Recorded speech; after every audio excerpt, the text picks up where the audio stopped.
tell it. People on the streets say Sabrina speaks. Tune into the show, she will let you know. Tell all your friends and family.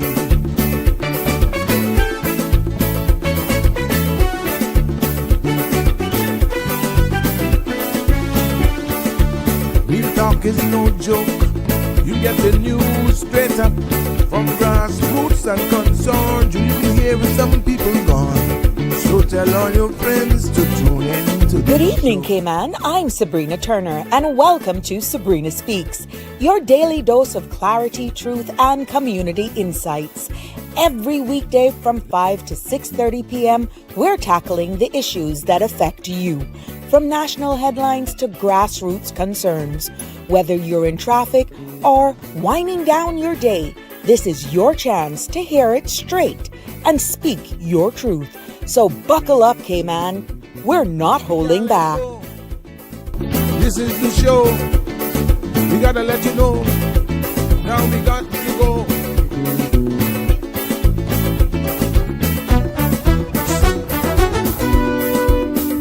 And now here's Sabrina. Well, good evening, good evening. Happy Friday. Yes, we've made it. You're in tune to another episode of Sabrina Speaks, the podcast where your voices rise, stories unfold, and inspiration takes center stage. I'm Sabrina, and I'm pleased to be back with you this evening for yet another insightful and informative show on this Wind Down Friday. Yeah, I can be good. You know, it's a Friday. Connie and Jim. Yeah, I gotta be here because I might go out on the road a little later. And I don't want the police to see this. And then they stop me, but I must, you know what. So yeah, I'm going to behave. I'm going to behave. But it is a pleasure to be back here with you. And I hope that everybody is feeling Friday-licious. I thought that was so cute yet funny. I can see Connie relating to this. Also Jim and Barbara G. I can see you all relating to this feeling. And yeah, I'm so excited. You know, this is practically the last weekend before reality hits and all of the schools go back. The public schools are going back on Wednesday. Some started already. CIS and CCC started this week, but officially all summer vacation travels for those who are leaving it for the 11th hour are coming back possibly this weekend. And, you know, why not? For those of us who did it early, got it out of the way. If I was a kid, I would be doing like my final check, looking at my school supplies, my new school bag and all that sort of stuff. And just getting all excited, making sure I'm going through the list of things. And you know what? This weekend, excellent specials are on throughout the grocery stores and stuff for the parents now with those packed lunches, those special diets and all that sort of stuff. And those paper towels, I think that they ask, and hand sanitizer things. Yeah, it's amazing. So this is like your last weekend to get it right, but you still have Monday and Tuesday as well. But you want to just try to use this weekend, I think, to do your final check so it's not a mad dash. Be prepared for traffic and all that sort of stuff as we ease into the new week. But yeah, let's get back. Let's live in the moment. Let's live now. And I'm hoping you're feeling Friday-licious. You know, today I am excited to engage in meaningful discussions, get more, and to know about our guest is a young lady who is more like a sister to me. I'm excited to hear as a new content, well, not a new content creator. She's a part of the CMR TV family that we're going live on September 1st. And she truly embodies many layers of Caymanian identity. And we often talk about our economic and our social growth, but what about the art and stories that really defines us? And I have a book right here. You'll hear more about that. And I am pleased to have our guest who will be joining me on this platform today, Annikki Brown Hill. Everyone will know her as Annikki Brown, but we got to ask who her mama is and who she from. Yes, I'm going there. She has managed to bridge the gap between professional excellence and profound artistic expression in her book. And she's amazing. But you know what? Before we bring Annikki in, let's do some roll call. I saw you, Jim. I saw you. You were the first to comment, Jim. So yeah, happy Friday to you. And Connie came in. Boy, if this was the Olympics, OMG. Connie, you were hot on the heels. You were hot on the heels. It's always a pleasure to see you here. And Mitzi's in the house. Happy Friday to you. Hi, Dawn. Yes, yes, yes. It's good to have you here as well. Yes, all the Cayman Mall Road family. Miss Dorothy McLeod and Jasara is in the house. Yes, exciting times here. You know, if you're following Carafesta, Barbados, it's kicked off today. They're having this parade and they're going this is what I say. Carafesta 15 is like the Olympics of arts, and it's being hosted, for those of you who may be just hearing about it, it's being hosted in Barbados. We had a contingency of almost 90 persons who left for Barbados yesterday evening, and I was following the whole Carafesta team on Facebook just now because they're doing reels and they're doing snippets. And it was amazing how they're opening up this ceremony. All of the Caribbean countries that are participating in this year's Carafesta, they're marching through the streets and they're holding these placards and banners identifying which Caribbean island they represent. And it's just amazing. And then they're all going to go in this grand stage where it's going to officially kick off. I'm looking for snippets of our very own, and Ventisha leading up the delegation down there along with the minister we saw from that picture yesterday. I'm excited to get updates from them, but you can follow them this weekend as well. I will share the link from my page, and I'll be sharing snippets as well on my social media pages here as well to keep you in the know. But yes, Connie and everybody else, I just want to get into this exciting conversation and welcome our guest in studio. And that's Annikki. Hi, Annikki. It's a pleasure to have you here. Let's unmute your mic. I think you are muted. Hi, how you doing? Go, there you go. And I have a fancy new mic, so bear with me, right? I'm playing around with my color, gear now. Your colors are amazing, girl. Thank you. We gotta stay bright for a Friday. We are. That right? That's right. That's right. I don't know what you toasting to, but I toasting to. Mm-hmm. You go, girl. You go, girl. Mm-hmm, mm-hmm. And I also have company in the background, just so you know. So if you hear either snoring or just misbehavior, it's I have a Rottweiler who's used to having this time of day to himself. Mm-hmm. Well, he's going to share you with the entire Sabrina Peaks family. Hey, Shaka Zulu, happy Friday to you, my love. Yes, Annikki Brown is the guest in our house today that we will be speaking with her. She's former country manager, and she has no clue that I dig up all of this stuff on her. She's former country manager and legal counsel for Generali worldwide in the Cayman Islands. And she was also deputy chair of the Labor Appeals Tribunal. Former chair of the Health Insurance Standard Committee. She's director on the R3 Cayman Foundation Board. And she's also worked as a life coach trained by Accomplishment Coaching, where she helped individuals with their well-being and in creating a shift in their lives. You have done so much. You're also a testament of professional ambition. And, but as an artist, you're also an author. And of this beautiful book that I have here, and I leafed through it, and she actually personalized it for me. Yes, Signs of Us. She is a poem writer, and you may recognize her face. I will not take too much away from her because I want her to tell us who she is, to be honest. But I just so happy to have you on board. And just a quick heads up, the content that you're about to hear, including any discussions or opinions from myself or my guests, is intended solely for general information and entertainment purposes. It's not a substitute for professional legal, medical, or financial advice. So I'm recommending you consulting with a qualified professional for any specific concerns.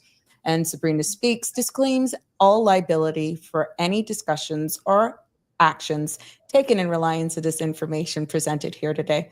Please continue to like, follow, share, and subscribe us on all CMR Facebook and YouTube channels. and also myself on YouTube and Facebook. But without further ado, he's making you know. We hear you. We hear you. What's his name? So the Or one what's that's her name? barking, right? I have two, and one is 16 years old, and she's deaf and blind, but she can still make noise. That's who you're hearing right now. Oh, okay. That's Oh, Lola. wow. And then I have to deal with her in a second. Thank God we love dogs here. We featured one dog at a time, and yeah. But let's hope that they will allow you to be able to share with us today. Please Let me get tell her. us. Let me get her. Real quick. Oh, let's see this one. Yeah. Oh, she won't stop barking if I don't. So I'm so sorry. This is The feeding demands. time. This The is feeding and demands. walking Oh time. my So God! yeah, Look we're at good. her. Look She's at her. Okay, calm down. We're gonna be fine here. Oh my goodness! Hi. We got Thank a bonus you for here. having me. Yeah, well, it's kind of appropriate too because Lola's been there for just about everything I've created. She's almost 16, so she's particularly in the artistic space. So it's kind of yeah. So welcome to my home. Yeah, And it's good to even meet your little four-footed family. Yeah. They never grow out of it, right? No, never. Let's get straight into this conversation. Let's hear a little bit about you. Mm-hmm. Uh-oh. You're frozen. Are you still there? Yes, I'm here. Mm-hmm. Okay, good. Sorry. A little buffer right there. A little bit. So you're asking a little bit about me? Who you fa? Who I fa? And all them, all them things. So who I fa is a very complex answer actually, because but I think that's true of a lot of Caymanians because Caymanians came from all over the world, right? So my mom is probably well known to your audience. She was a nurse when we were all growing up. She had been in charge of the school health program. So a lot of people know my mother from the back in the days when I was a little girl, when she was in the school health program. But now she has retired from the position of chief nursing officer at the HSA. That's Nurse Brown. Always known as Nurse Brown. Like people forget that she has a first name sometimes. But then my dad was actually, my dad is an artist. He was always an artist. He went to the Edna Manley School of Art, and my parents met in Jamaica when my mom went to nursing school. My dad was raised in Jamaica, born to Jamaican parents, but not in Jamaica. Funny enough, very complicated. Like if we looked at where my ancestors were born in the last few generations, it would be spanning Jamaica, Cayman, Honduras, and Ghana. So wow. Yeah, but I'm also I'm descended from the original settlers of Cayman, and my book was really born of an observation of how much Cayman has changed and the grief that accompanies that in the loss of our traditions and traditional third spaces, right? So that's a little bit about me as far as how I got here and who I fought, but my history has always been one of an artist. I was, and funny enough, a lot of people don't know this, but I started out as a musician. Really? You might know this because of way back as a young, yes, in church. Yeah, my first love was the piano. So so I started out as a musician. I could sing before I could talk, and I was always involved in music. And I don't think I really identified as an artist until I began to coach. Okay. And in a conversation with one of my coaches, we were kind of breaking up some stuff because coaching can be pretty intense. I don't know if, for those of your audience who've gone through therapy, the coach training program that I went into, because I actually became a professional coach, was intense, very much like therapy on steroids. But when you're learning how to lead others and to coach others, right? So I did leadership coaching, and one of the things that came out of that conversation is like, who are you really? Right. And it came to me like a bolt of lightning. Actually, you're an artist. And it's not something that had occurred to me until I was in my 30s. And I was like, hold on, what do you mean I'm an artist? Let me take a look. So let me take an inventory of my life. And I had been making music from the time I was very, very small. And that's a funny story. Remind me to come back to that. My earliest musical experiences. I had been writing, I've been journaling since I was 8 and writing poems since about that time as well. I used to play with rhymes and words, and my brother and I were very much book children, back in the time when there was far less TV and far more go outside and play kind of time. It was being real. Yeah. It was truly connected with the land, which is the thing I think we've lost. We've lost connection. Right. Yeah.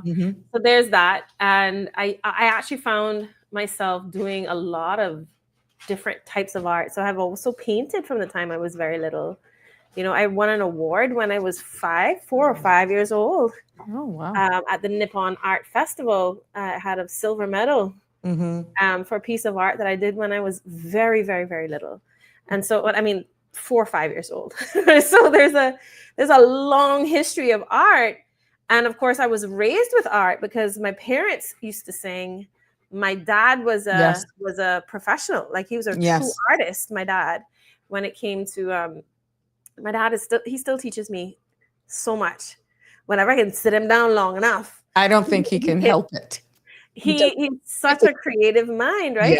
Yes. And then my mom has also been very creative, but in very different ways. Like, she is so creative when it comes to like the creation of home and garden. And she wrote a poem the other day and it blew my mind. Oh, wow. Like, my mom, they're both very creative people and they're creative thinkers. So I think that was a bit of an incubator for somebody like me. So would you say that there were your influencers and mentors, besides you having that genetic code anyhow, you were able to possibly identify it because you were surrounded by it?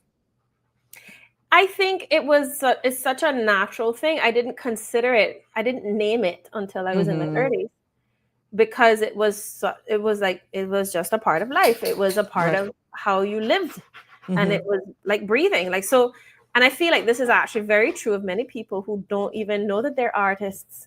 Like, that's a title that I think could be synonymous with human. Right. But it's just about when we decide to capture it and own it for ourselves. Right. So that was new for me. So it was like breathing. So to say that they were my inspirations, probably by accident. But what I'm hearing from this, it just was not a quiet calling at all. No. It has always been a part of you. And I'm quite sure there are many moments that you could describe where you embraced even art and writing, because that was a part of your world from what I'm taking away with what you've just shared. Yes. So it wasn't a quiet calling at all. It was like, as you described, like a thunderbolt. It was a sudden realization of who I already was. It wasn't like I suddenly became this person. It's just that I had always been this and came to own it. Right. And I think I owned each art at a different time. So I started out as a musician, identified as a musician from the time I was young. I started piano at 5. I don't think I owned painting until in my 30s. I mean, the piece behind me is one of my creations, right? That's beautiful. This spot kind of rotates with the things that I ran out of space for. But then I have the writing thing. It hadn't occurred to me that I was a writer until there was a call for papers. I don't know if you remember this, but there was a call for papers for the Roy Bodden Symposium. Yes, I did. I recall seeing the ad.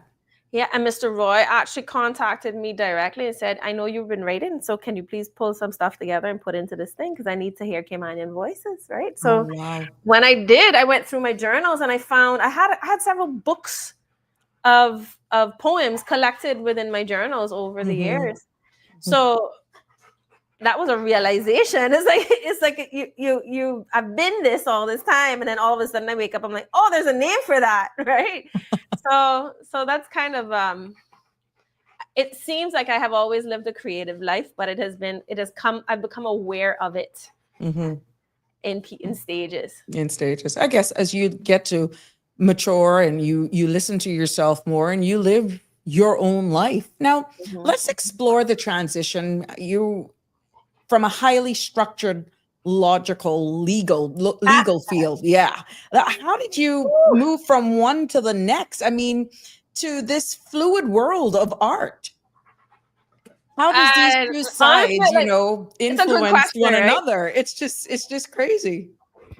I think it's probably an easier question to answer about how when I came out of law, right? So my Uh-huh. first my first lecture, I remember it. It was Introduction to Law, and it was taught by Professor Harvey Teff, University of Durham, Mm-hmm. 2001.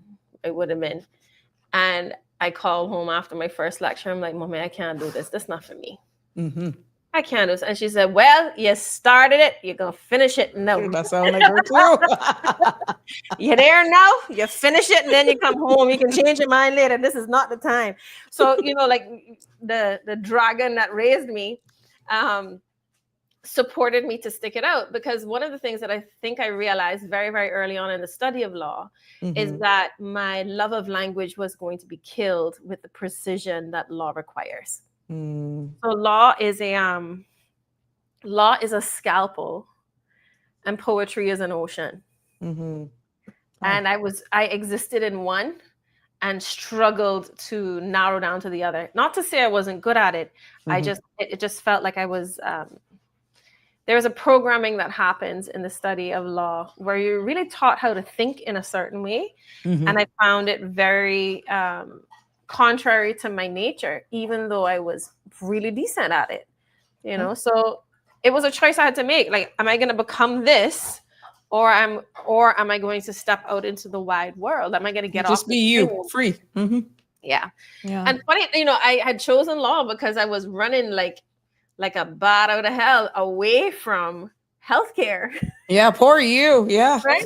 I ran from healthcare. My mother was in healthcare. My grandmother was in healthcare. My all of the women in my all the professional women in my family were nurses, and one or two were teachers, but they were all Mm-hmm. nurses, right? So there's a healthcare background. My brother's in healthcare. And now look at you. You had that stint in insurance. Oh, I ran from bedside and body fluids and ended up in law, and then law took me back into health insurance, which was an interesting run as well. But I found that far more compatible. Okay. I found that far more compatible. It required human contact, and connection, and which was hugely fulfilling for me. It was very purpose driven for me, and I feel like it was far more. It connected me. It allowed me to connect with my coaching as a leader, as well as gave me space mentally to reclaim my mastery of words. Okay. Well, good for you. Thank God you've embraced who you are. Now let's just go in signs of us. We're going to take a deep dive so that persons can understand and know more about this. Now, your book, Signs of Us, is so powerful and poignant. It's really, when the little time that I was able to leaf through and read some of your pieces. Let's talk about the journey of writing this book, and even some of the, like, what themes and experiences you must have compelled. What compelled you to capture it in this collection of stories and poems? Well, I think to be clear on the process, I was writing in my journal. None of this was written for an audience. This was written for me. So I was waking up every morning, as I have done since I was about 8. Not every morning consistently, but throughout the more recent decades of my life, I have spent a lot more time in that routine of I wake up, I have a pen and a cup of coffee, a pen and a cup of coffee, and I'm writing. So it was actually an outpouring from my own inner world into my journals that I then collected and put out into the world. And I have to tell you, I did that with a lot of fear, because there is a polarization around the true Caymanian opinion about where we are today, right? Correct. So there was a hesitation of like, oh my goodness, they're going to see what I really think. and you know, we're talking a lot more about this now. Like, this has been a very, very expressive election season, for instance, where a lot of the themes, I like to think that Mr. Roy's work, my work, the work of Nasaria Suku-Shalette, and other artists, and particularly writers, have actually given Caymanians a language, right? A language with which to express ourselves. Right. Because and the fear that I experienced was like, I don't want to come across as, first of all, xenophobic or intolerant of differences or any of those things, because I really am not. And I don't think the majority of Caymanians aren't, because we are such a diverse people. But when I get told that I have no culture, we have no culture. When I get told that Caymanians are really Jamaicans and that our culture is a knockoff of Jamaican culture, and why do we distance ourselves from that? When I get told that I am Caymanian royalty because I can read and write, I get insulted, and so I sit down and write, right? So and that's what I do. And Sabrina, this book came out in October of last year. And I have seen something that I don't know if I can take credit for, but I am super proud to be a contributor to, right? But you remember there was an incident, nobody can forget this, with the traffic incident where the young boy was cussed out and told that he was right? And assaulted in his own car. So the book came out in October. That incident happened, I think, earlier this year. And I saw Caymanian young people pick up the pen. And I saw poems, and I saw essays, and I saw an outpouring on social media of writing. And I was like, there you are. There you are. We've been here all along, but we've been having these conversations over the kitchen table. We've been having these conversations over Sunday dinner. We've been having these conversations on the drive to school, but we haven't been having these conversations publicly because we are so polite. We're so polite. And there's a young woman that inspires me to no end, Amy Mobley. And I say that because she's very public. She has a very public image, and she has a really good TikTok following and stuff like that. And I saw Amy say, this is not, you can call me entitled all you want. Yes, I am entitled to my culture. Yes, I am entitled to, like, there is before entitlement became a slur, and the actual root word of entitled means belonging to. Right. So that she, like, the reclaiming, I saw a reclaiming of voice that we haven't had for so long. And I also saw a courage come up. And I sometimes wonder what made our people so meek for so long. Because the truth is, that's not real meekness, you know. That's not a genuine something. That is a mask. You know, like when people come and visit your house, you're on your best behavior. You pull out the best china and all of that. Right. You make sure you smell good. Exactly. You know, and you're not gonna have fights in front of the company. Exactly. That's how we've been behaving. And now we start to realize, actually, the company have moved in, and that's okay because we let them. But now, like, this is your authentic self. Now you're going to get to see who the real person is. And you'll be given chores because you're going to have to take out the garbage, and you're going to have to wash the dishes if you're going to live with us. Right? So we're not the help. We're not the help. Okay. All right. So, you know, sometimes I wonder if we carried with us that very old Irish in particular, and Welsh also, because a lot of our ancestors, the rules of hospitality, because those were significant parts of Irish and Scottish and Welsh culture in particular, that I suspect have informed the way that we approached the early days of our development, right? This come on in, there's all you like. I was taught from very, very young, you don't have people come to your house and you don't offer them something to eat. The first thing you do is you give them something to drink. You make sure that they're comfortable. You give them your best chair, you know, like that. So, and that is not and while so that is part of Caymanian culture. And yes, there are other cultures that have this, but Caymanian culture is also distinct from other Caribbean cultures. Correct. And I'm going to say something that might sound controversial, but I don't want you to hear this, keeping in mind that I am half Jamaican, and that half is a very powerful part of my upbringing. Mm-hmm. But my granny in Cayman's house, and my grandaunt, because I didn't know my grandmother, she died young. My grandaunt's house in Jamaica, those houses, we live in them differently. We do. We live in them differently. They smell differently because we cook different food. Mm-hmm. You know, in my house, we spoke Spanish as well as English. My first language was Spanglish. That is a super, super, super common thing for Caymanians because Spanish is a language of the sea. Mm-hmm. Right? Mm-hmm. So, Mm-hmm. whereas like, and it's such a funny thing, like Caymanians didn't cook with pimento.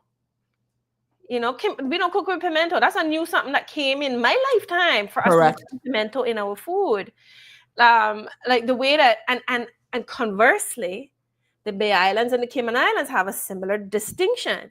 Like, but those distinctions are even smaller. So for instance, my grandmother from my Caymanian grandmother was of Bay Island descent, right? Well, let's just put it this way. The Caymanians settled the Bay Islands and some of them came back, right? So my granny was one of them, right? So when she goes to make a fish dinner, she fries her fish first. Whereas the Cayman-Braca that makes a boil up, they're gonna use it and they're not gonna fry it. They're gonna actually steam it first or steam it with the coconut milk. So there's different things that show up in these cultures. This is a very distinct culture. This is a seafarer culture. And I don't think people really understand what that means. What that means to me is that we were very much connected with the land, particularly the women. Yes. Our women were connected with this land. Our women are who worked this land for generations. Our women ran this country. And even before they could vote, when the man came home, they had to vote the way she told him, or he wasn't sleeping in our house that night. You understand? Like the women ran the country. The men owned the ocean and they owned the economic. They still had economic ownership, right? So our men, and I don't think people realize just how powerful our men were. Like I sat down with Captain Paul the other day. He was my grandfather's shipmate. And some of the stories that Captain Paul Hurlston, national treasure. Like he's one of the last, right? You know, another one too is Mr. Billy from West Bay. Yep. Ray Banks' dad. Yes. Yeah. So some of those old seamen that are still around, right? I don't think people realize that they were some of the most qualified men. Like we say this like we're bragging, but no, this is an objective fact. These were some of the most sought after sea captains in the world. And when I say sea captains, I'm not talking about like Little Nina and Pinta and Santa Maria type ships. We're talking about like traveling mountains that went through the Panama Canal that kept the world fed and supplied and ran weapons. And, you know, every war that had any form of ocean supply that has taken place in the last 400 years has had a Caymanian on them ships. So these are the types of things that we are now having to say out loud. Right? So this is the purpose. And being unapologetic. And unapologetic. But also say out loud, because Sabrina, there's certain things that we don't even know are ours. Like I remember going to England, and there were certain like Caymanisms that were in my language that are super old English. Right?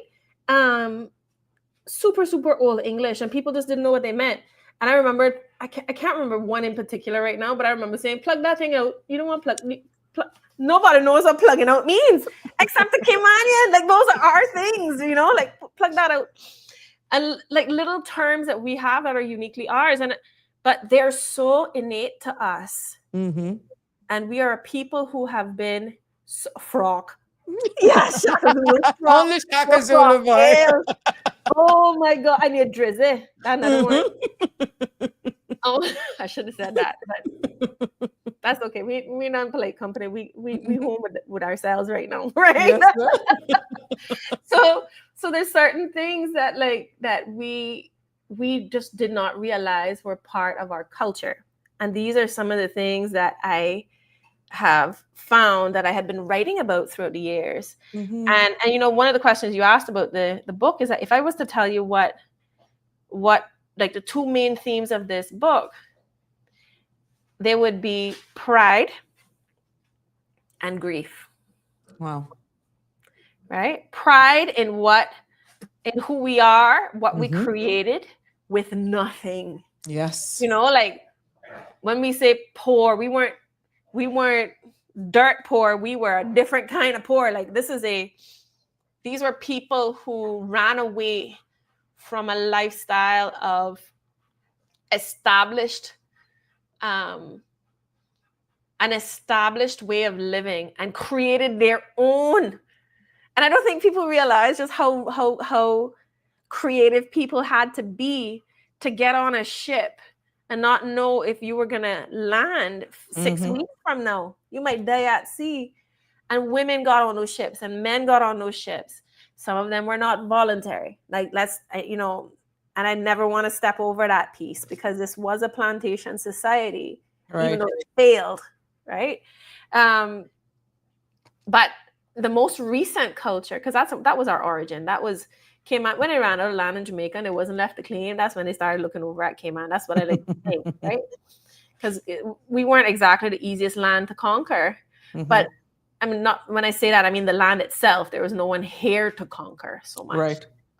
But the pride of what was created in the short period of time that we have been here, as well as owning the darkness that came with some of our heritage, has been a part of what I felt needed to be said out loud, because we've always just done things because that's just how they are. Right. We have never had to insist upon ourselves or explain ourselves in our own house, right? There's a piece that you have here called Emotional Caymanian, age 25. Sabrina, why that one? Oh, You'll get me in problems. Okay, but there was one that you also wrote about if you came here. That's okay. I'm gonna deal with it. We got water, and there was something about without electricity. Yeah, that one that really hit me. But you see, which one? Caymanian is a political story. Okay. Oh Lord, I wonder if that's what I was drawn to it. Of course you were. You're a stirrer. So let me tell you what that one was about. You might actually be able to go back. And I think it might have been like, I don't know if it came on Net News. No, it wouldn't have been Net News at the time. It might have been CNS actually. Because I think this is before CMR became big. You remember that first port conversation? When a former political party was pushing, I shouldn't say party, a former government was pushing for the port to be built the first time, and there were actual protests in Cayman. The first time I ever seen protests in Cayman, big old protest down at the dock. And I remember one politician saying that Caymanians were just being emotional. And that's where this was born.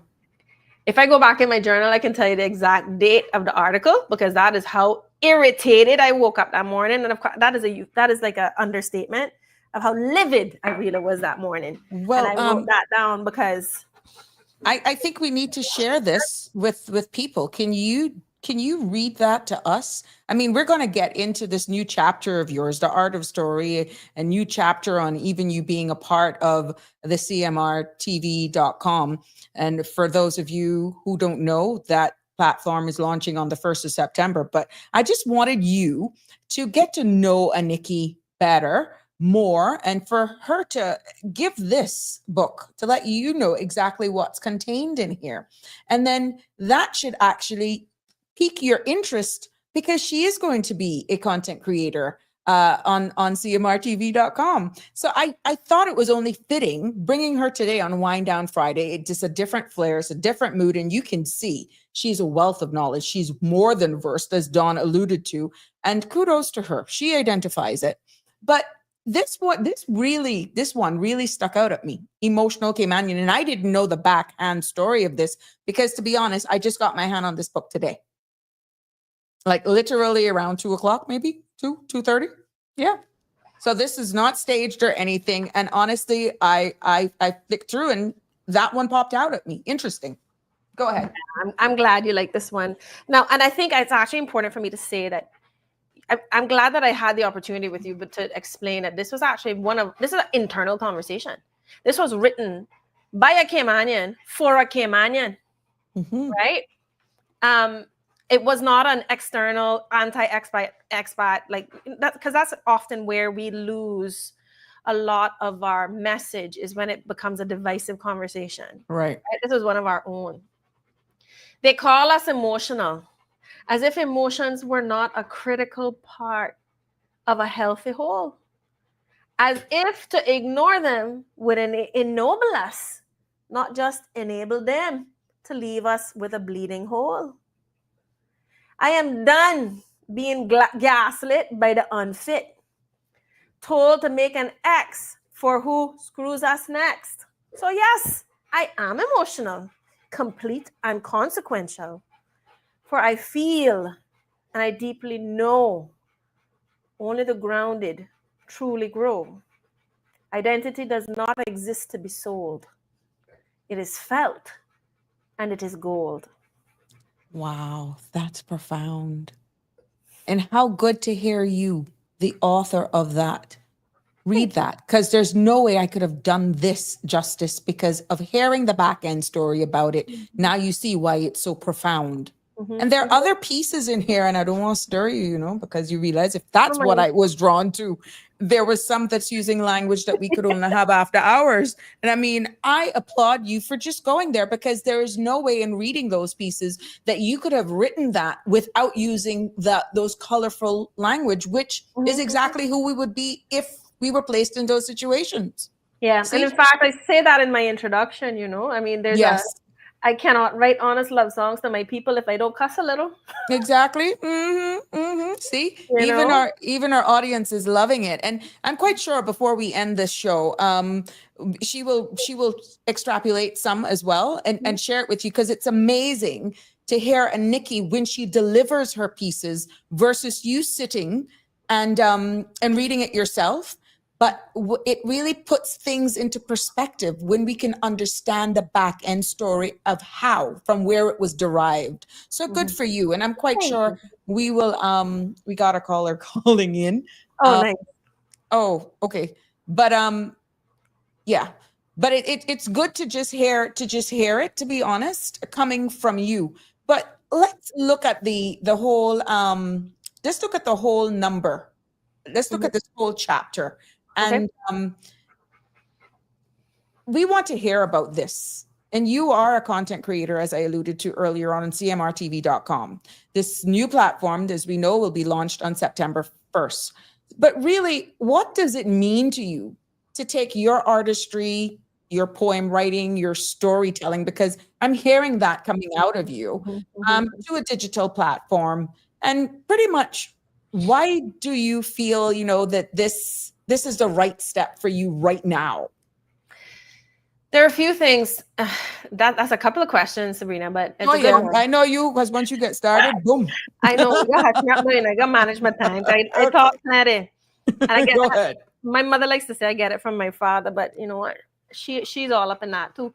So there is a movement that I notice around the Caymanian and the access to the arts right now.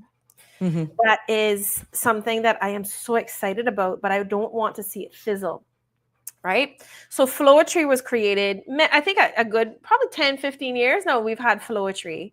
And it's been, it's being led by Hilton Grace, who is an amazing poet, but he's such a dedicated facilitator for Caymanian and people that live in Cayman, writers and poets. Then we also have this really lovely, I've only been to one and I'm so excited about it because it had such a young following called Underground Sessions. And that's where young people are going now to not only perform poetry, but rap. Because when you think about it, you know, rap is poetry. That's what that is. It is. And they're incredibly gifted. Like they are so good with words. And there's I'm just plugging into that side now because that is a very Gen Z version of the engagement with the material, but it is so vibrant. And these are young Caymanians and young people from all over that are participating in this thing, and it's such a rich thing to be in. Now, what excites me about being a CMR content creator, and I should probably just clarify that my show is on books, right? And it's called Books and Bush Tea. And it's going to engage the Cayman reader because like I grew up going to Jamaica in the summers, right? And I've spent time in a lot of the Caribbean I've been to. And Cayman is one of the small islands that has always had thriving bookstores. Mm-hmm. You know, there was one right next to where you grew up, right? The Hobbies and Books. That's right. That was one. And Hobbies and Books was a place that I remember going to. I cannot remember the first time I went to Hobbies and Books. Our public library was a place where we spent a lot of time as kids because it was a place, it was like a third space. And I use the term third space, right? Because we have home and we have work. But then there's a third space where we get to be ourselves together. And in many cultures, that was church. And church, yes, still is part of that. But the more secular third space has often involved books, right? So the library was one of our third spaces growing up. But now we have changed so quickly and invited guests in without telling them where they are. And that has then led to a misunderstanding, a cultural clash between a culture that has been a subculture that has developed here without the knowledge of where they are. And our culture that has developed here without the confidence to actually own where we are. Right? So I blame this on the speed with which we developed rather than any intentional or any intentional mischief or malice, right? This is just what happened when a place that grew too fast and wasn't prepared for it and then did not then catch itself and say, hey, remember who we are, right? So I'm excited about it because Caymanians have always been readers. It's true. You know, my grandmother, I don't think my grandmother went to school past the age of 12. But my grandmother could read. She was a reader. Like when I say a reader, she wasn't a reader the way I am a reader. I'm not normal. But my grandmother could recite to me poems that she knew when she was a child. Right. And my grandfather was apparently a very, his thing was National Geographic, and he wasn't the only one. A lot of seamen used to do that. They would collect National Geographic magazines, and they would read the Reader's Digest. Right? Remember we used to get the Reader's Digest from Ed Mars. Ed Mars, we used to go to Ed Mars to get comic books and Reader's Digest, right? So even the drugstores had a really good resource for books. Correct. What I really think about it is more than just the bookstores. But, you know, a trip to Hobbies and Books was a big deal because, yes, they had toys and, yes, they had fish, but they also had books. You'd be sitting on the floor and your back leaning up against the stand. Yeah. Yeah. So much so that when they moved to Piccadilly, I used to walk there after school, and that was like the place that I hung out. Like, you hang out in the bookstore. And then I fast forward to entering a law firm and being told by one of my mentors that you must be really proud of yourself. You must be Cayman royalty. Why would you call me Cayman royalty? Because you can read and write. Oh, like, wow. Virgin, you don't know where you are. You clearly don't know where you are. Right? So it's time for us to state that. Yeah. That's the least. Not the least, my love. Did you actually go through? Is there a piece in this book that actually? Yes, which one is that? Let me see. I can't remember what I called it, but I can find it for you. That's amazing. While you're trying to look for that, Shannon Rich commented, and I'll just have it up here. This is why I like to refer to myself and other generational Caymanians as generational Caymanians, because our ancestors carved our culture. And this is why it's important for generational Caymanians to claim their heritage within that word generational. Those of us who are actually generational Caymanians cannot be labeled just as Caymanians along with the new Caymanians, quote, because we have ancestral history that makes us special and different than the new Caymanians, quote unquote. Mhm. That's a tough one, Mm. right? And I can see why. I feel like what Shannon is speaking to is that is where we ended up. Right? That's where we ended up. That's not where we were supposed to be. Mhm. If we had been wise and we had insisted upon ourselves as we invited guests into our home and showed them the rules of the house when they walked into the house, that's where you put your shoes, wash your plate up after you finish, we wouldn't have to be making those distinctions because those persons would have been assimilated into this culture. Mhm. However, where we are now is that we do have to have some form of distinction. And I could tell you, I was very much against that until I had an incident. Somebody in my life, right, said to his boss, they're originally Canadian, but they're Caymanian now, said to his boss, I would really like to have some time off this Easter, Mhm. right? Because, I'm Caymanian, and our Caymanian culture is that we camp on the beach at Easter. Mhm. The woman looked at him and said, well, I'm Caymanian too, and I don't do that, so you don't need to do that. You're going to work that weekend. Oh, no. So it was hard for me to keep my mouth shut and not call that woman up and put her in her blink place, huh? You were like the old pressure cookers. I said, okay, but you see, and this is where I see like this whole conversation, we don't like to talk about cultural appropriation. Uh-huh. But that's what you call cultural erasure. That's what that is right there. I'm Caymanian and I don't do that, therefore it's not Caymanian. Don't play with me. So this is time for us to define what it means to be Caymanian. And now, we've let a lot of that in the door already, because my introduction is probably the piece of work that I am most proud of, right? Mm-hmm. And my message to our visitors has been this: for visitors or would-be tourists to our culture and our homeland, have a seat in my hammock. Wrap yourself up in Nanu's crochet blanket. Enjoy the salty sweet of Auntie's heavy cake. And remember our house when you leave this place. Your humanity is always welcome back, as we are nothing if not the kind servants of the gods of hospitality. But you are warned to leave condescension, derision, and callous disregard at the threshold with your shoes, as we have unwittingly let too much of that in the door already. Wow. But never you mind, darling. The garbage always washes out with a good storm surge.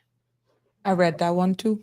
That's my introduction, because, and I remember writing this around the very end time because I was so angry at the erasure, the attempt at erasure and dismissal in that. So I understand, you want your employee to work that weekend. That's fine. But that's not what you say. That's not what you say. You need to know your place. Wow. It made me very angry, right? But we have not protected ourselves well. And I see what Shaka has put up. I think there's something to be said for that. The lack of government planning for the island's development is an equal contributor to the problem. I think you and I are saying the same thing, my love. Yes, it was too fast. The growth was too fast, is what I think. It was the speed of the growth, right? Not the growth itself. We were going to grow. Everything grows or it dies. But I agree that our lack of planning for the development is the contributor to the problem, because growth is not the enemy, but growth had to work for us and it didn't. Yes. And I think we were just letting too much happen too quickly, rather than riding the brake down the hill.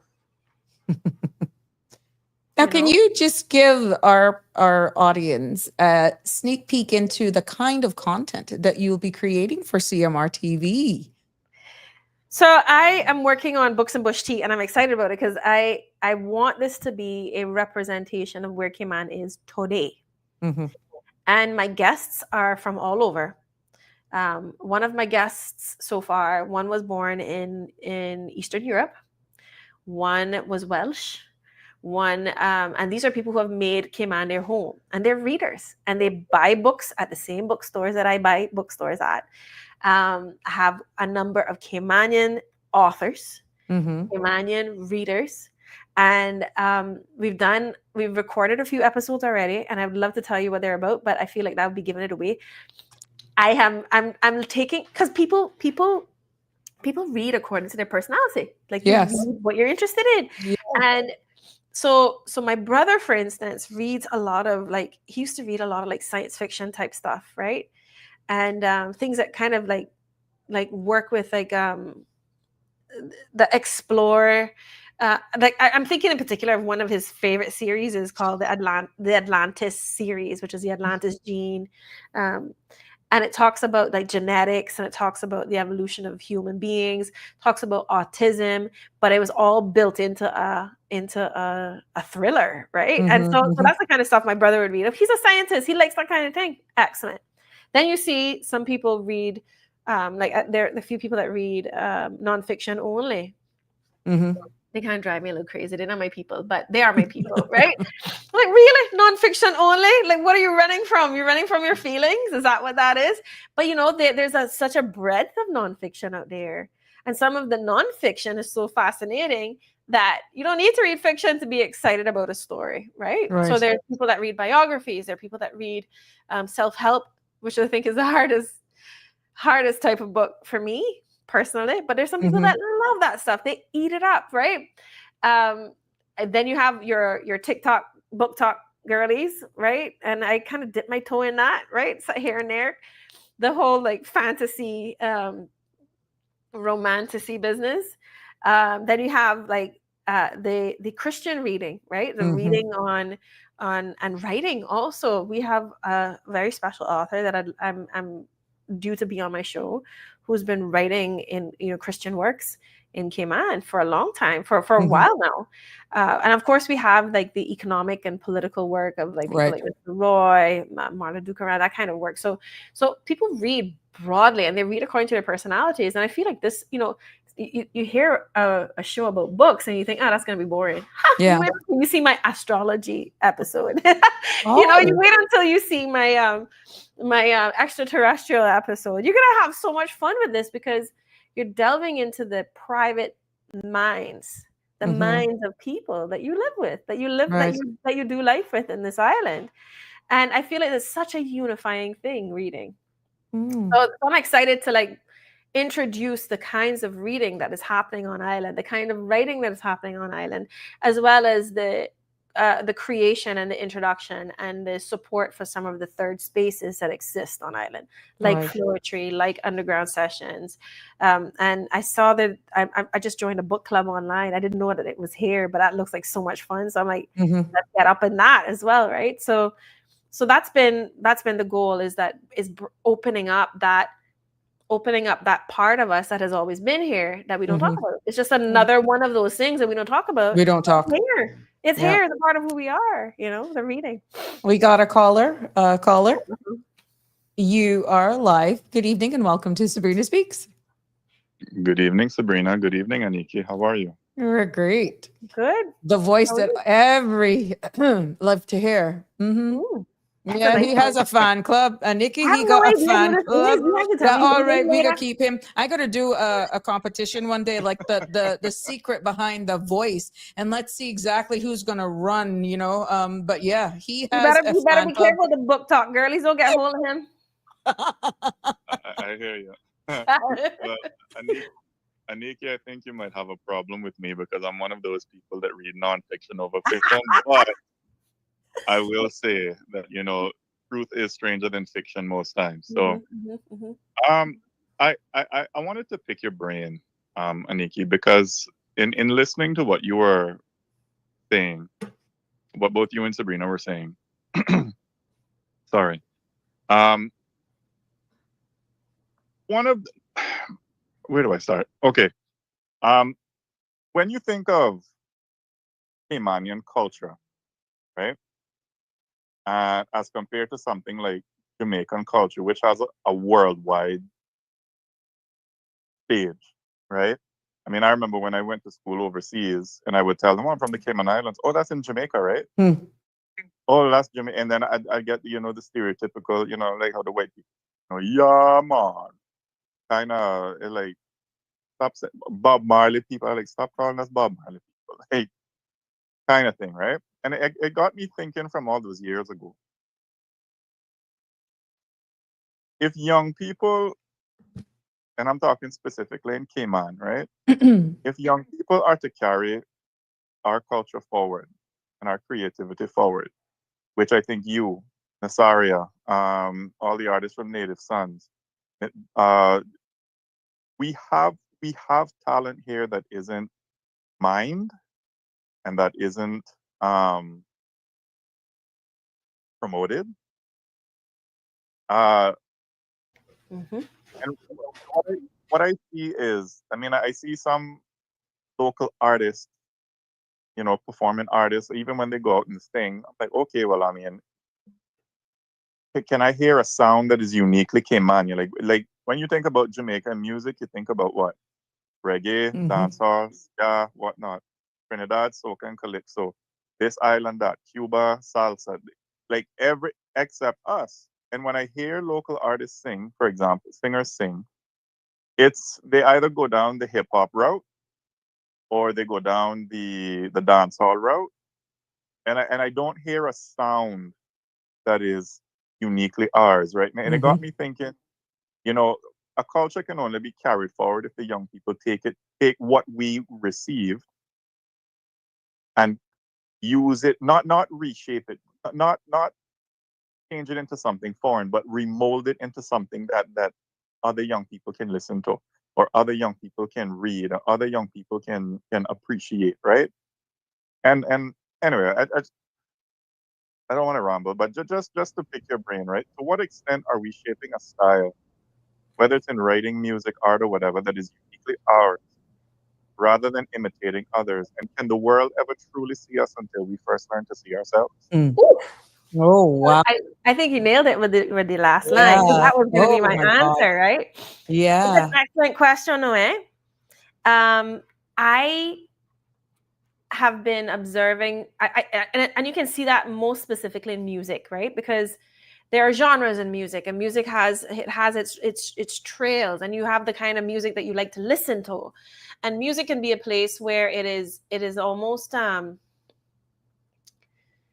right now the most authentic Caymanian music, and this is a conversation we probably need to have out loud anyway, right? What is it? What is the authentic Caymanian sound? Because it's not swanky and the old kitchen band anymore, right? Like that's not what you hear anywhere. This is what they're trying to do, is revive that. Because it died when Mr. Radley passed. Like it was decades before, after after we no longer heard that sound for so long. It almost died with him, and God bless the Swanky Band because they brought it back up. Yes. But I remember I was traveling in the Bahamas for like a conference or something years ago with a bunch of young people. This is when I was in my early 20s, and all of a sudden the Bahamians, we went out on a boat cruise, and all of a sudden the Bahamians went nuts because of a local song that had come out, and in a type of music that they call rake and scrape, which is just like our kitchen man music. But it was popular there. It had never died there. It was alive there. And it was what young people were listening to. But we come back over to Cayman now, and we're in a very different place. We are in a place where there has been an interruption, right? There has been an interruption in our existence by this rapid change of our population, of our development, of our access to those third spaces where music was created. Like Guardhouse Hill was where they would hang out in Bodden Town. A lot of my references are to Bodden Town, right? And I feel like East End still has third spaces, and I know Cayman Brack has their own, but it's not been something that we have maintained very intentionally and very safely. But so the creation and the creativity has kind of been stifled by all of this rapid change. And of course, what we were hearing on the radio was not locally made either. So the Caymanian sound is a pretty specific question. Does it exist? I think it does, and it will, but it is being created. And this speaks to the nature of culture, right? The nature of culture is that this is who we are today, right? Heritage is one thing. Our heritage is going back 400 or 500 years to when we first started to conquer this wild little, salty little, rocky little land. And, our culture developed in our relationship with the land. The things that we needed to do at that time to survive were that we needed to have smoke pots, were that we needed to make wampas. Those were the things that was not culture to our minds back then, or heritage to our minds back then. That's what you did to survive. That then became the thing that separated us as a culture and became the thing that, you know, we began to identify with. But this is going to be the challenge that Cayman has right now. That is no longer where we live. We now have air conditioning, television, the internet, smartphones, and we use AI. Like, who are we now, right? And I feel like the most difficult part of the arts to capture our current culture now without having a trail of history is music.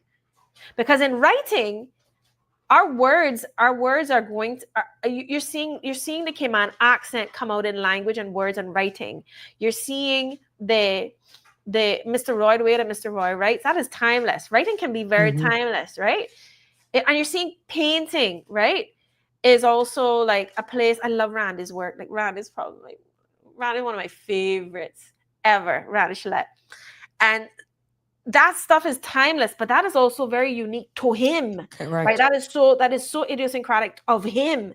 And so you go to the Dominican Republic and you see paintings that are in a very distinct style, that are very traditional, and you can tell that as a Dominican piece. We don't have that here. But we have these gems of painters who are so unique in their own style that is now contributing to what we call Caymanian art. Sorry, what you said?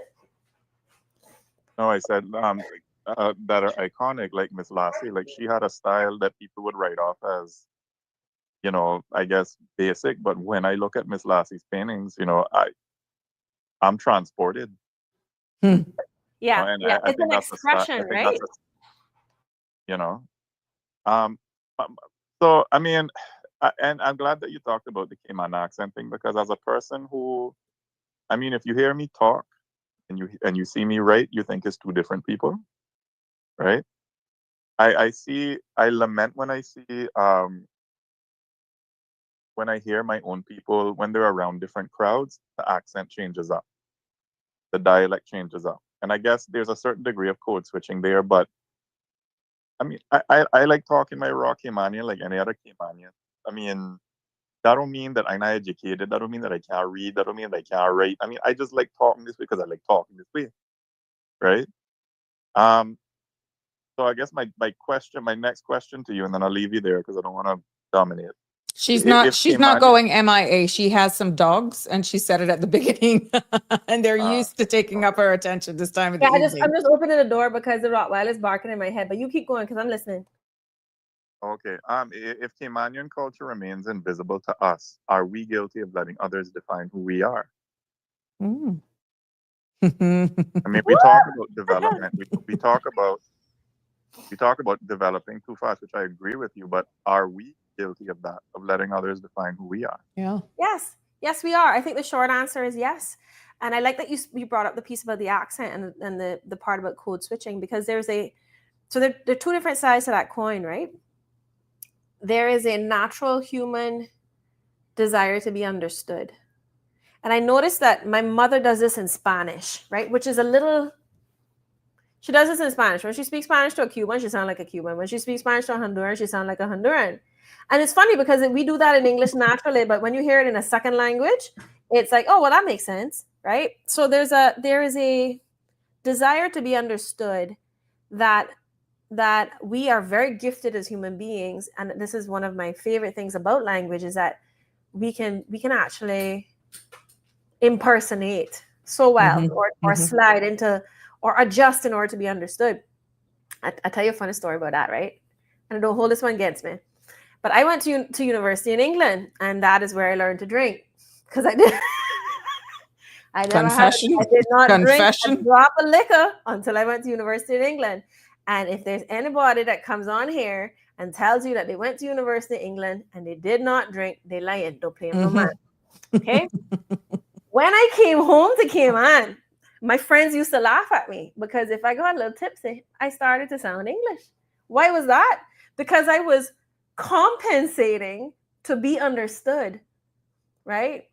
And I compensated even more when I had a little liquor in my system. So this is a natural thing that we do. There is also the code switching. So to me, that is a natural easing into the desire to be understood. Code switching to me is a completely different thing. And the difference is the intention. The difference is that you are attempting to erase.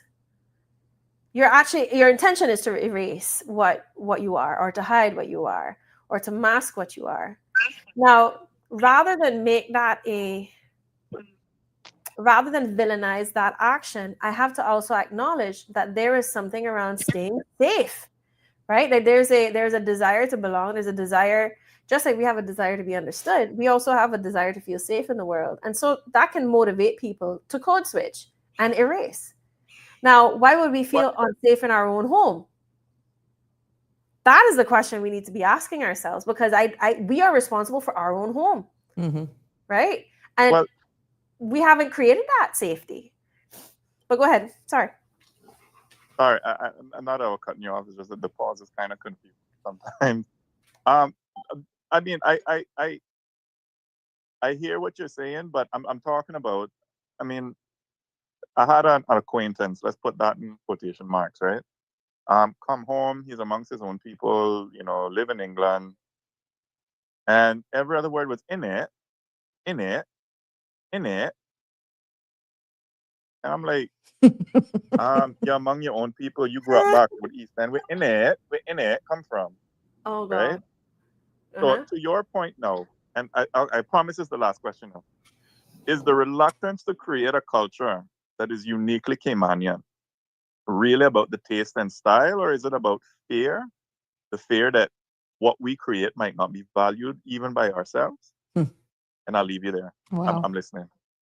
Thank you, caller. Wow. That's profound. I'm so grateful for your questions. Those are very thought-provoking. Yes. And just between me and you, in it annoys even the English. So in itself, that one annoys even the English. So I get that.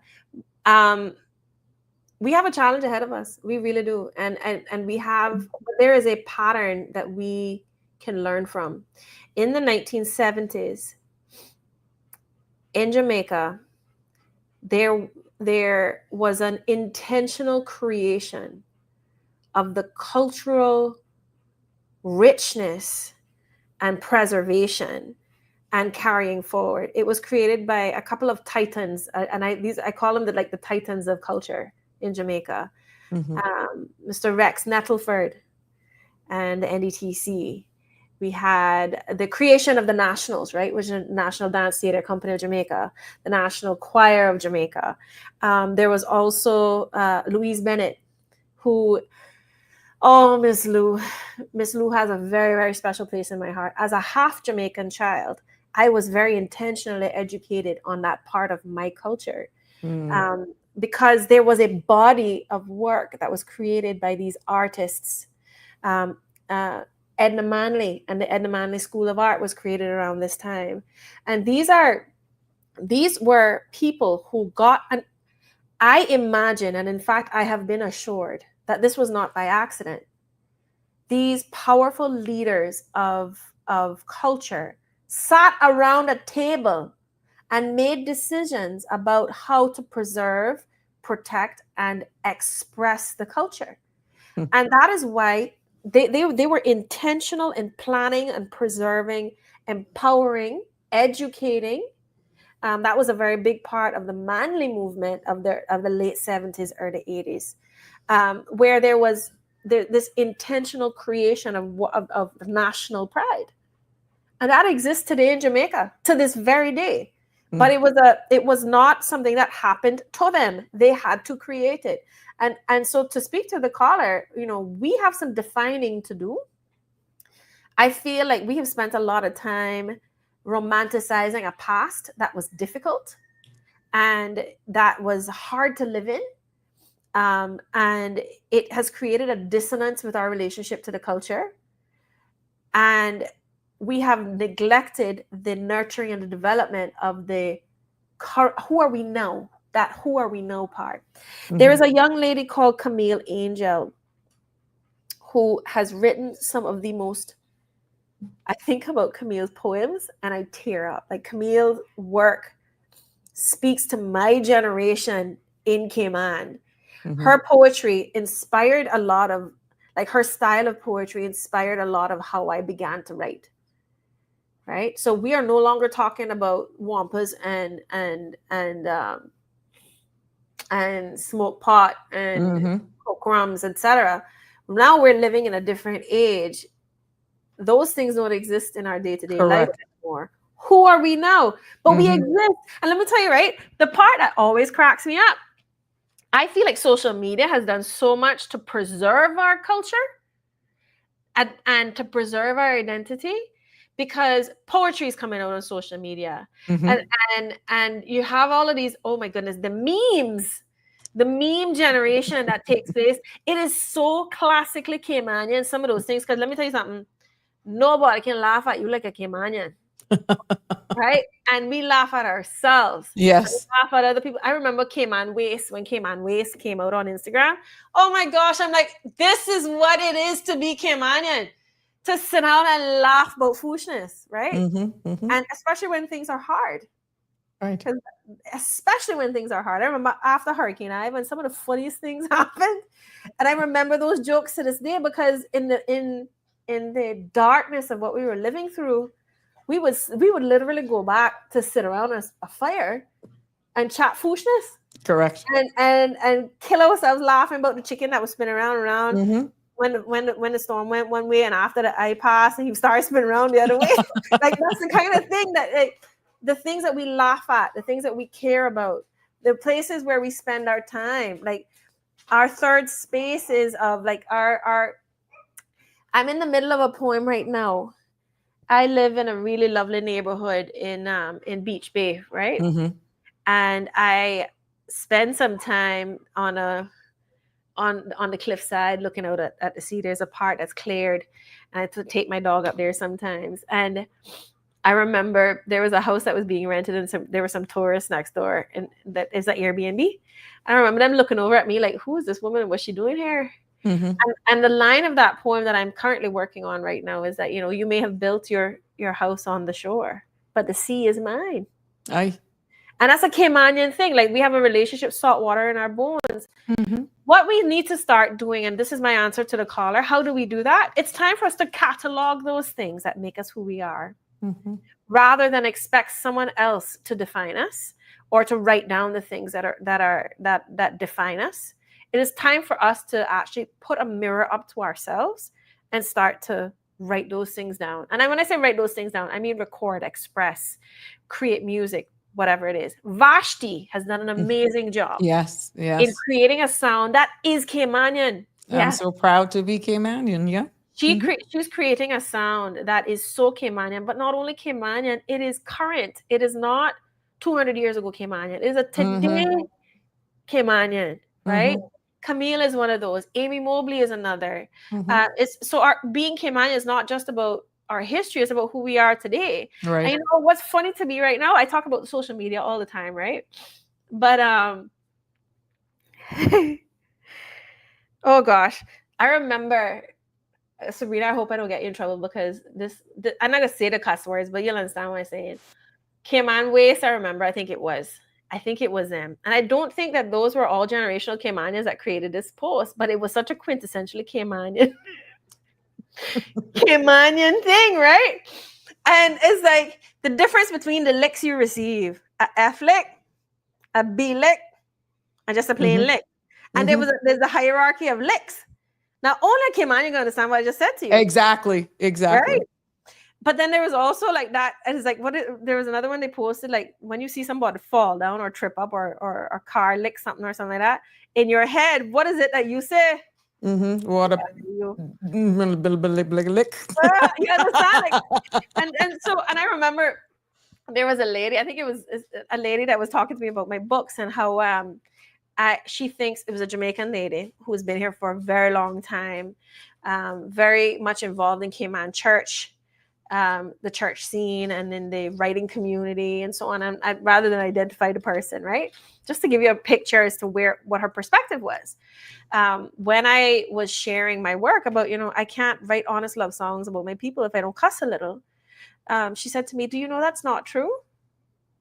And my immediate response was like, you gonna tell me what's true about Keman? Really, me? Right? And but I could see where she was coming from. She went on to say that, she had spoken with these elderly people, and this vulgarity was not a part of Cayman society back then, and Caymanians were always very respectful. I'm like, yes, people like you came over, but the minute you left the house, it was a different something, and that's every house.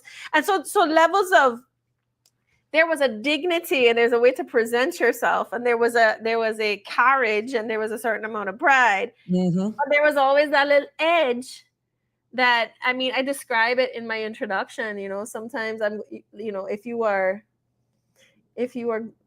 prudish with your language, I'm going to warn you that this is a place that fragility comes today, right? Like, I'm using the language that, okay, there are words in this book that my granny would turn her nose up at.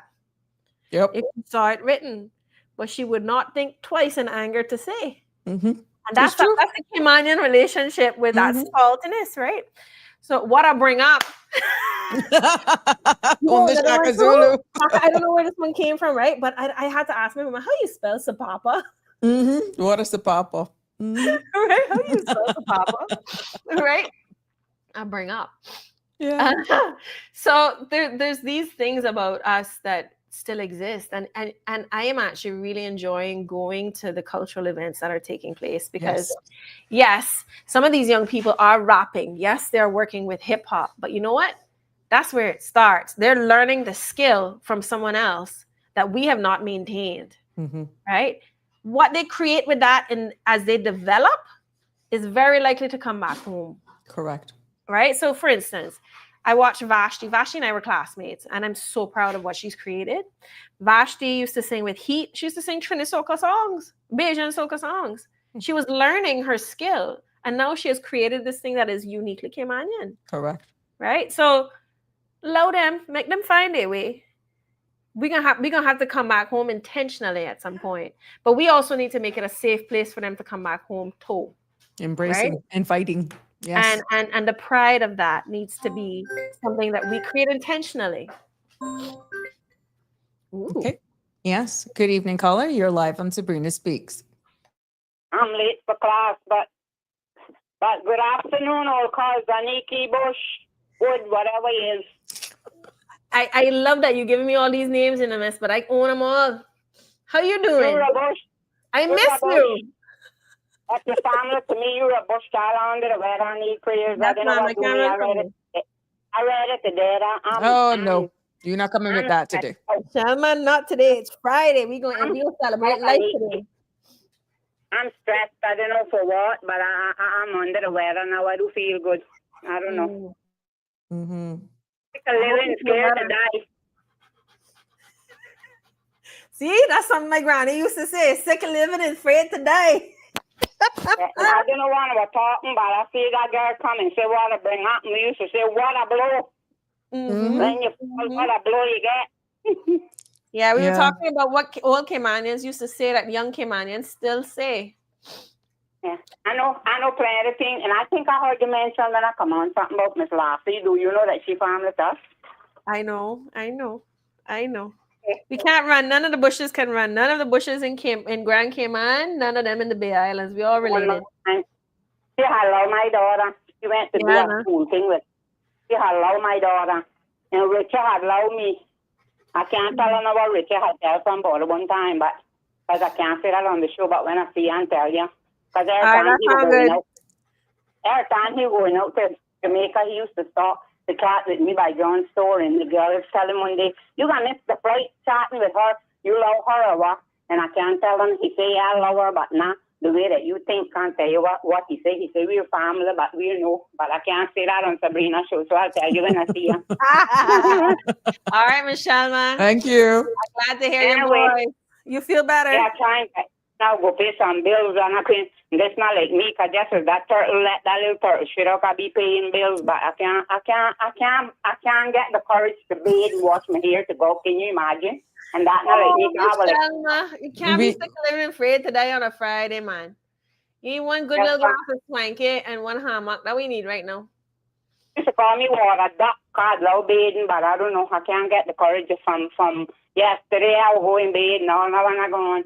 I'm afraid to say. You get up in that salt water that make you feel better. That kills what ails you. Yeah, I swim from Georgetown to, well, it was South Chunky, but there's nothing out there anymore. All that I could do. We used to swim from the island from the key to the island, getting birds out of the nest and swimming back to them. But I don't know what happened to me. Yeah. That's all right. You feel better. You feel better, Miss Michelle. The bird out the nest, sitting this bucket on our head, and the mother bird chasing us and pitching down in that bucket, trying to get her bird out. All that I used to do, but I turned chicken out like a muffin. Oh man. And change, and then I old and I was getting old. Yeah. I feel old than my 98-year-old mother. And I was just 17 on the 12th of this month. Can you imagine? I tell you, boy. That's 17-year-old. Anyway, You got 17-year-old legs, Michelle, man. You make sure you go and you have some fun. And all the best for the weekend. Enjoy it. And to Aunt Sabrina, and I leave in you, I got manners, but you enjoy it. I do. Your what do you call it? Crack down Friday or jam down Friday or Wind down Friday. I can't remember saying jam down, crack down. I say I'm not functioning good today. I feel like I drunk and I'll take a drink. I just drink water. Watch what medications you're taking and the side effects. I will take my blood pressure, nothing yet. From yesterday, I take nothing. No, that's not good, Shelma. So try to go get something to eat. That may be why I feel full. Yeah, you need to go get something to eat and try to get your medication. Get back on schedule. And I drink the pills. I can drink them now because I know I get this ahead when I don't drink them. Right. But they say, they say the bushes are crazy, so maybe I'm a little crazy spell coming up. Take your medicine, Michelle, man. You got to represent us well. We got pressure. We not got water pressure. That's right. Well, you'll feel better, you hear? Love you long time. Yeah, thank you. Okay. All right. Take care. All right. Bye-bye. Sure. Bye-bye. Now, Nikki, let's getting back to the show. The launch is happening very soon. How are your preparations going so far? And are you ready to just get this rolling? So I'm doing really well with it. We have 3 recording sessions already, and I have bookings for my next recordings. We just had a little bit of a moment with both my videographer and I think I had COVID, but I'm not sure. I didn't test. I really didn't want to know. I just stayed home. But he was out sick, and then we've had a couple of little minor delays as well as some stuff that we need to get over. But I'm excited about the first ones that we've done. Like, we're ready to go. We're really, really, really good. And I don't know if you saw my logo, but I have to. I saw it on your little. Cute? It's cute, but I don't have it as an individual thing to I'm going to send it to you. Send it to me so I can put it on. I have to tell you about it. So not only am I a proud Caymanian, I'm a proud Bordentowner. So, and I'm proud of even the things we shouldn't be proud of sometimes. But this is one of the things we really need to be proud of, and that is the talent of our artists. Like our my logo was created by Christy Anderson, who does illustrations. And she's going to be one of the people that will be on my show at some point, because Christy is also a reader. And I also have another illustrator that will be coming onto the show, and that will be Miss Michelle. That will be Michelle Bryan, who is also an illustrator from Bordentowne. It's like all the illustrators are coming from my district, and they do such beautiful work. Did you get it? I just sent it to you. Yep, I got it. Okay. Yeah, I'll put it up. Now, while we're doing that, in your opinion, what role, what we're doing here on the CMRTV.com platform, what role do you think this platform can play in shaping and sharing exactly what we're doing here this evening, Caymanian culture, with a wider audience, both locally and globally? Because people are streaming this from all over the world. We have seen it. They've commented. Well, I think CMR has played a very interesting role, right? Mhm. Sandra has been a very controversial figure. She has attracted criticism and she's attracted praise. But not a soul in Cayman can deny that she has presented a strong Caymanian voice. True. Right? She has created something that is very authentic. It's an authentic Caymanian perspective and an authentic Caymanian voice. And I have a lot of respect for her courage in what she has done. What CMR TV and all of our content creators can do is add diversity to that conversation. And that's the thing that I'm really excited about. You know, Mr. Roy and I talked about this even before the CMR TV conversation, because Mr. Roy Bodden is a mentor of mine, and he is somebody that's encouraged me to have courage in my writing. And one of the things that I noticed that I was starting to get very nervous about was that his was going to be the only voice that we had in writing. And while he has given a very profound and invaluable and it's a treasure of his body of work, there is a danger in a single story, right? Because the Caymanian woman has a different perspective from Mr. Bodden. The uneducated Caymanian is going to have a different perspective from Mr. Bodden. The seaman is going to have a different perspective from Mr. Bodden. Like, there's so many diverse stories, and where I think the CMR content creators are going to contribute here to the discussion is going to be to present different versions of the Caymanian voice. Correct. Right. And I mean, you're already doing a great job with that because, you know, you have a very distinct show from the morning show that Sandra has, right? They're distinct, even though what they have in common is that they are powerfully Caymanian. Correct. And Caymanian women at that, right? So I'm excited to see what comes of it, because I feel like there's a diversity of our voice that we have not really embraced. So much so, right, that I believe that the diversity that we are going to present to the world in the Caymanian voice by these content creators is going to be the thing that is going to be one of those contributors to us being able to define who we are now. Correct. Right? Correct. This is no longer the smoke pot day. Who is a Caymanian now? What does a Caymanian sense of humor sound like? What does a Caymanian eat? What is the music that a Caymanian is listening to? What are the values that Caymanian teaches their children? Those are going to be the things that come out. Like, one of the episodes I'm excited to have. I go spoil it. I can't spoil the surprise completely. You can't. Put it this way, right? A family member of mine who is a father will be joining me to talk about how we all grew up reading and what they do with their kids and what those kids like to read. And the diversity, even that conversation alone, is stunning. Like, okay, interesting. What his little girl likes to read is very different from what his little boy likes to read. And Interesting. So it's the unique development of the individuals that then contributes to the discussion and the voice that creates our culture today. Good. I'm excited. Well, here you have on the screen Books and Bush Tea, hosted by Annikki Brown. Tell us what we're seeing here. Oh, I love this so much. So it's a poinciana limb that a hammock is hanging from. And she is sitting with her bush tea in her hand and her book in her hand, with one foot up in the hammock and one foot down on the ground. And there's a dog sleeping underneath the hammock. That is my logo, and that is my life.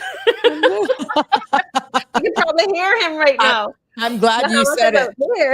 Yes. Yeah, but it's like this is the feeling that I get when I think about reading. Now, I'm excited for what your show is going to bring, and definitely for all the persons that you're going to have featured in your episodes. Now, are you aware as to how often your shows will be? Can you share, like, when could people actually, do you have that yet? The frequencies of your show. It's going to be on Saturday nights, and it'll be a weekly show. Okay. Yeah. I'm actually trying to work up the nerve to do a live show like you. But, you know, I think that would be great. Eventually, like one of the things I would love to be able to create with this show is like a book club that we meet on a monthly basis. So that could be what the live show ends up being. But for the moment, we are working out. We're kind of like taking our time and growing into this gently, right? Correct. Well, as they say, the world It's is a your lot. oyster. Yeah. And it's a big world of books, you know. It's true. I'm going to share some of your artistry. I know we're going back, but you also have this other talent because you drew that. That's a part of your logo. No, the logo was done by Christy Anderson. Okay, sorry. Yeah, she's a very her style is very distinct. You can look at that and know that that's hers. Just like how you can look at like a Randy Shillette piece and know that it's his. Right. This is a new, like a very new modality that I don't think humanities really did much of before. The first people that I've seen that got involved in illustration to this extent have been those two young ladies that I mentioned, Christy Anderson and Michelle Bryan from Boddentown.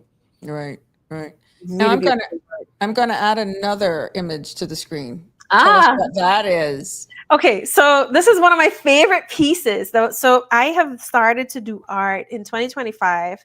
I have done collaborations with my 7-year-old niece and my 15-year-old cousin. So this is one of the pieces that the three of us did together. And it actually kind of comes out of reading. Funny enough, it all connects to the books, right? So my little one, the little niece, is a fantasy reader. She comes home and complains about the reading at school because they don't read. They don't read. They all they want to do is read about real things. I want to read about dragons, right? So she comes home and she's all about the fantasy. And then my cousin is also very involved. Like when they come over, we all read together. Like we'll set up a picnic and we're going through this series of books called The Wings of Fire. And so my niece has now fallen in love with a book, like one of those DK books, those beautiful DK books. They're almost like coffee table books. I love them. And Book Nook has always been very good at getting them, about mythical creatures. So she's decided that she needs to see some Caymanian mythical creatures. And I'm like, that's Auntie's baby, right? So I sent, she has this thing about combining creatures. So she's decided that we were going to create a magical agouti who is a magician. And his name is the Magouti. That's the Magouti. And the three of us collaborated on this one. I think I might have sent you another one with I got one more here. Let's see this one. That's what I got. Behind me. That's the piece behind me. I'm going to send you two more so that you can get these in, because there's also an iguana that she worked on. A blue iguana. Okay, hold on. I got that. Hold on. And there was a bird as well that I would have sent you. There we go. That one. So this now is the draguana. This is a blue draguana. And she and I did this together, my niece and I. So it's Morgan Brown and Annikki Brown together. We created this magical blue iguana who has wings. She's so in love. She's so in love with it. Oh, Auntie Sandy would love Connie something, you know. Yeah. So she created the draguana in her head, and then we brought it to life. And then we also did another one. I'm not sure if I sent you that one. No, I don't. All right, I'm gonna send it to you real quick. And it's the whistling phoenix. Right. So the whistling duck we turned into a phoenix. But there are two of them that I'm going to send you. One is at night, and one is in the dark, and one is in the light. Okay. So I'll grab that for you and send it to you now, because it shines under black light. But that's actually been sold. While I look for it, Sabrina, talk to me about something else. Okay. Well, no, to just be honest, we were going into the rapid fire questions because we have gone over by 8 minutes. I'm just trying to, even though September, we're going to extend to 7. That's fine. I'm not rushing you. We were going into the rapid questions, and what we can do is just read some of the comments here. Excellent by Grace Hilton. Excellent analysis of culture and heritage, Annikki. Apart from your program, it's essential to have your voice and others to engage in this national dialogue on a broader scale and more frequently to influence policy. And I wouldn't agree with you more, Hilton Grace. And Connie is saying, hey, Child, hurry up with the live. I want to hear those stories. I'm trying to do Connie. Yes. And she's also commenting, you very creative. I applaud you, ladies. Yes. Thank you. And Carol Jackson, Shannon Rich, love the okay. Yeah. So you see, we got people joining the podcast at various sections. So some of the comments would not be aligned with what we're talking about right now. Yes. Yeah. So that's what happens. And this is why we're getting views from 5 to 10, 15,000. I can go down and leave and the live ends. And by morning, we will have all 8 to 10,000 views. So it's amazing how the space continues to grow. It gives people the flexibility. I'm just getting this into the studio. Just gives people the flexibility to go and see these podcasts after the fact. And then it's a weekend. So people will be watching this after we've ended. And then you will, let me bring them in here. Yeah. So the comments will continue to come in even after the show ends. Let's go. Also, I mean, I've sent you some of the photos of the. I got it. Okay, good. So this is the Whistling Phoenix, and I can't quite tell. Is that the one in the dark, or is that the one in the light? That's the dark. That's the dark. That's the dark one. So that is the Whistling Phoenix painting that Millie, my cousin, and I created, and that actually shines under black light. Oh wow. Yeah, so it's beautiful. That's with the lights off. Yes, so that's the black light, the ultraviolet light. Oh, okay, interesting. I think that might be the lighter one. Yeah. No, this is the lighter that's one. The bright one. That's the bright one. So that's what it looks like in the day, and then if you turn it off and you actually shine a black light on it, that's the other one. But you know, I'm so grateful for this opportunity because we've had a really good time and talked about a lot, right? And I know that there are questions. But I have a couple of ways that you can reach out to me as well. On Instagram in particular. I have a couple of pages and I have had to separate things out. The Books and Bush Tea Show is on Instagram as Books and Bush Tea Show. And you'll see that logo that was on the show. You'll see that that's the profile photo. I also have Annikki Paints, and that's going to be where you'll be able to find some of my paintings. I have a couple of really cool ones at the moment, like the Draguana and the Maguti are still for sale and they're on display in East End. But we actually are by appointment only. You'd have to let us know if you'd like to take a look at it. But the Phoenix has her own home right now, so she's moved on. But you'll see a lot of the paintings that I've done, as well as some of the videos of how they've been created on Annikki Paints. And then finally, for my book, I have a page called Annikki Writes. So Annikki Paints, Annikki Writes, and then you have the Books and Bush Tea. So some of my poems that have not been published are on Annikki Writes. And I do have one poem here that I would be very happy to share with you. Probably I don't think this is a good place for it necessarily. Yeah, that's probably not a good one. But I'll share it with you and you can use it at some point in time. But it was a poem called Boat, Block, and Bleach. Okay. So you know what Caymanians think of when they hear that. But it was, and it's rage writing, right? I write when I'm furious about something. And I know that the incident that took place that I told you, where there's a lot of outpouring, that took place in traffic, where there's such an outpouring of condemnation for the way that young man was handled. Yes. I wrote my own poem, and that is also on Annikki Writes. I'll pin it to the top. And that'll be bleepity bleep bleep, I'm sure. Not really, but it probably not. Okay, I take your word for it. I don't trust myself with that one yet. I'm too angry for that one. I'm still too angry for that one. I'm going to throw, just for fun, because we're wrapping up here. Fun questions. Sunrise or sunset? Sunrise. Not hot yet. Okay.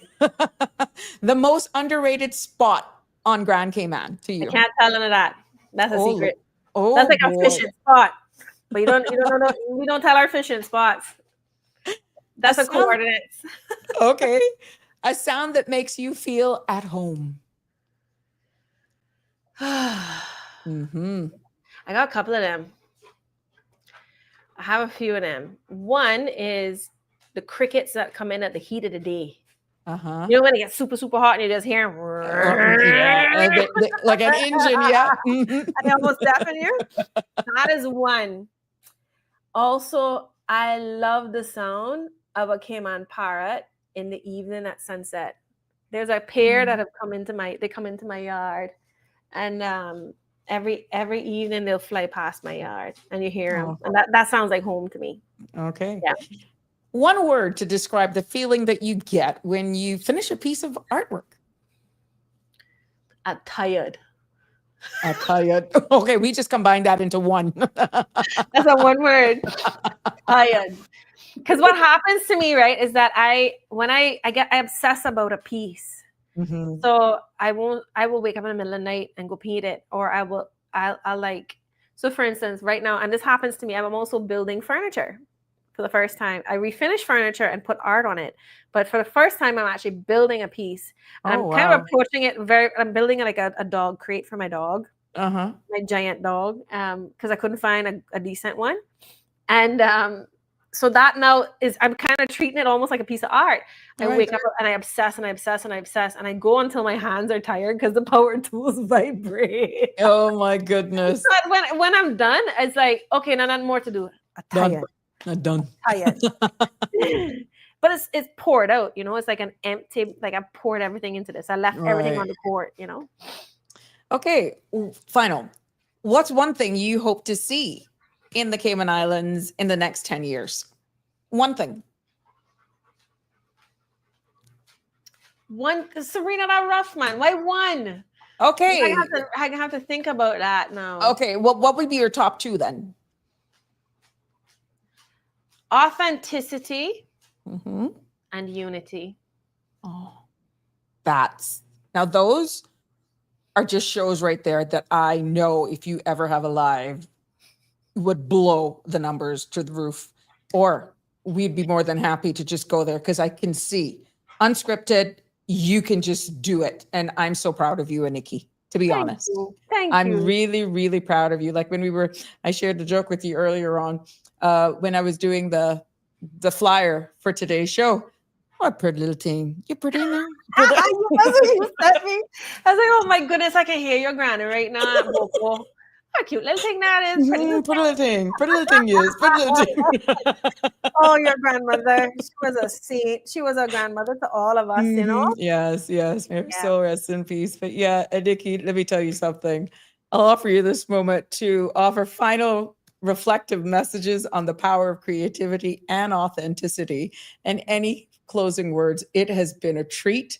I think this, like many other shows that we've had here on Sabrina Speaks in the short time that I have been actually live, will go down in the history books. And I'm looking to make more memories on this space, along with everyone who has chimed in, even the callers and so forth. But I'm giving you this opportunity for a final reflective message on the power of creativity and authenticity.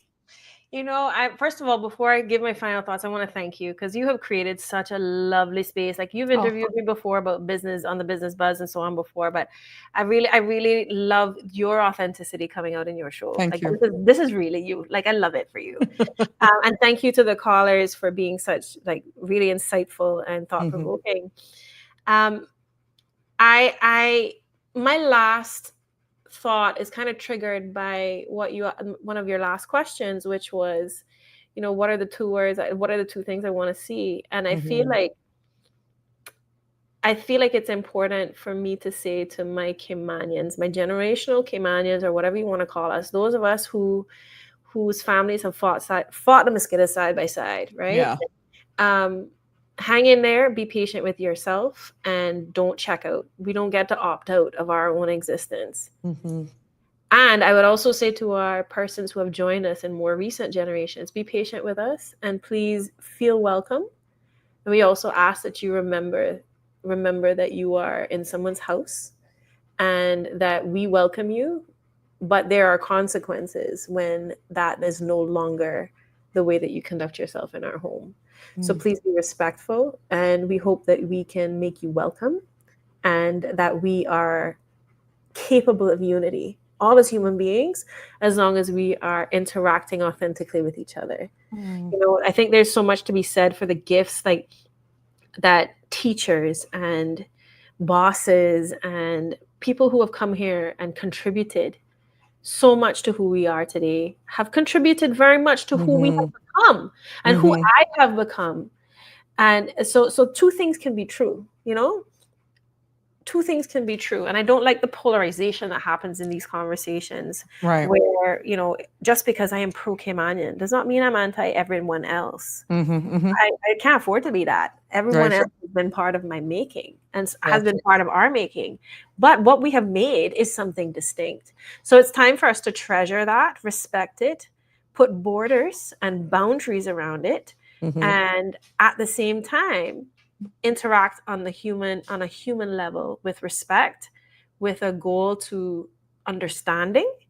And, you know, like, I never want to hear another young person come to me and be told, like I was told when I was in my early 20s, that I'm Caymanian royalty because I could read and write. Why go on home? Go to your yard. Stop your foolishness, you know? Like, none of that. But, you know, once again, we always know that washes out with a storm surge. Exactly. But we're looking for your episodes on cmrtv.com that rolls out on the 1st of September. I'm sending all positive vibes out for you and looking forward to maybe just a follow-up as we continue to evolve and develop in this space. And Nikki, thank you so much for opening up to us and sharing not only your art, but to be honest with you, your words, your heart. You opened up everything with us today. And the only thing that resonates with me is that your journey reminds us that true purpose often lies at the intersection of our passion and definitely our profession. So I'm so proud of you right now, and I wish you nothing but the best. And it has been a pleasure hosting you here today. And I hope that other content creators will see the importance of being on this platform leading up to the 1st of September. And the doors are open for all of you to give this space, to give all of our subscribers and followers that opportunity to see what's in store as of September 1st. God's blessings be with you. All the best, my love. Thank you. Have a good weekend. Bye-bye. You too. Sure. Now we have come to the end of this episode of Sabrina Speaks. OMG, it's 6:51. Yes. Connie, Jim, yes, we're practicing getting to 7 o'clock. But as we head into the weekend, I hope that you found this conversation, that it inspired you to look at your very own life in a new light. Maybe it's about picking up on an old hobby, or let's say even starting that project that you've been putting off for a while, or maybe just simply taking a moment to appreciate the beauty that's really all around us here in a place that I'm honored to call home, the beautiful Cayman Islands.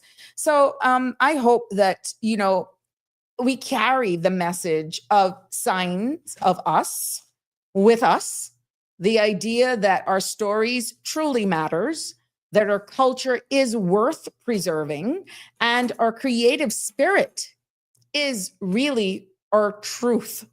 And, I want to thank you all for being so participating and being such a part of this space. I want to wish you all a very good weekend, and I'm looking forward to another productive week next week. Please be safe, and let us head into the new week with a sense of purpose and a renewed belief in the power of our own unique stories. Until Monday, have a safe and fabulous weekend. God bless. Love you lot. That's a wrap for today's edition of Sabrina Speaks. Thank you for tuning in and for being part of the conversation. Remember, the dialogue doesn't stop here. Stay engaged, stay informed, and most importantly, stay empowered. We'll be back tomorrow at 5 p.m., same time, same place, right here on CMR TV and radio, where your voice matters and your truth is heard. Until then, Cayman, take care of yourself and each other. That's it for today's edition of Sabrina Speaks, where your voice matters, your story counts, and your truth is always welcome. Join us weekdays from 5 until 6:30 p.m. right here on CMR TV. as we dive into the topics that matter most to you. Catch the show live or on demand at cmrtv.com. And don't forget to follow us on Facebook, YouTube, and Instagram so you never miss a moment. Until next time, stay informed, stay engaged, and always speak your truth.